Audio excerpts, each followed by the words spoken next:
হিসেবে ধর্ম আছে সেটা যেন পালন করে, কারোর ছাত্র হিসেবে ধর্ম, সে ছাত্র জীবনটা যেন সুন্দর হয়, কারোর কর্মী হিসেবে ধর্ম। ধরা যাক আমি কোথাও কারোর কাছে গিয়ে কাম করি, কোনো অফিসে কাজ করি বা কারোর আন্ডারে কাজ করি, কারোর অধীনে কাজ করি, সেই কর্মী হিসাবে যেন আমি সঠিকভাবে পরিপালন করতে পারি নিজের দায়িত্ব। ঠিক আছে? তোমাদের পারিবারিক যে জীবন আছে, পারিবারিক জীবনের মধ্যে সবাই চেষ্টা করবে একসাথে থাকার, একসাথে বাস করার, একসাথে আনন্দ করার। ঠিক আছে? তোমাদের পরিবারে যদি কারোর কোনো অসুবিধা থাকে, চেষ্টা করে সবাই একসাথে গিয়ে সেটাকে সমাধান করবে। যদি তোমার পরিবারের কেবল নুন আর ভাত খাওয়ার যোগ্যতা থাকে, ওটাই অমৃতের মতন করে খাবে, ভাবে যে এটাই রাজভোগ খাচ্ছে। তোমার পরিবারে যদি মাটি দিয়ে সজ্জা থাকে, তাহলে ওটাকেই পালঙ্ক মনে করে আনন্দ করে থাকবে।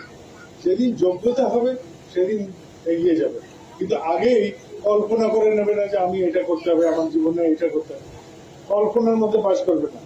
যেটা বাস্তব তোমার জীবনের সাথে, যা তোমার উপার্জনের সাথে, তোমার পারিবারিক জীবনের সাথে, পরিবেশের সাথে, সেই বাস্তবের মধ্যে থাকবে। কিছুতেই কল্পনার মধ্যে যাবে না। কল্পনা গেলেই মন খারাপ হয়। কিছুতেই কল্পনার মধ্যে যাবে না, মনকে কিছুতেই উঠতে দেবে না। চেষ্টা করবে যেখানে বাস করে, যেই অবস্থায় আছো সেই অবস্থায় কতটা ভালো থাকা যায়। তাহলে দেখবে যে পরিবারের জীবন ভালো থাকবে, মন ভালো থাকবে, সামাজিক ভাবে তোমরা ভালো থাকবে। ঠিক আছে?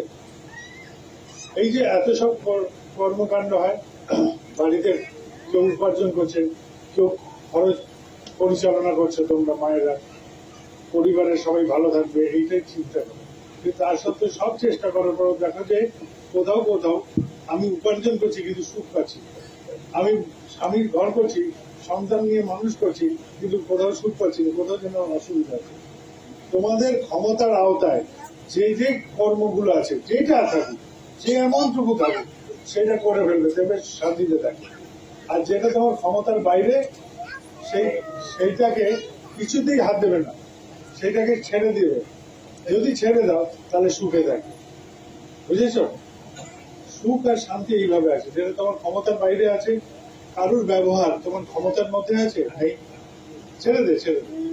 কারুর ব্যবহার তোমার ক্ষমতার মধ্যে নেই, তাহলে সেইটাকে আমি বলে নিই, তারপর তুই বলছি। ওকে বস, ঠিক আছে? যদি তোমার ক্ষমতার বাইরে থাকে কোনো কার্য, কারুর জিনিস, সেটাকে ছেড়ে দাও, সেটাতে কিছুদিন না করবে না।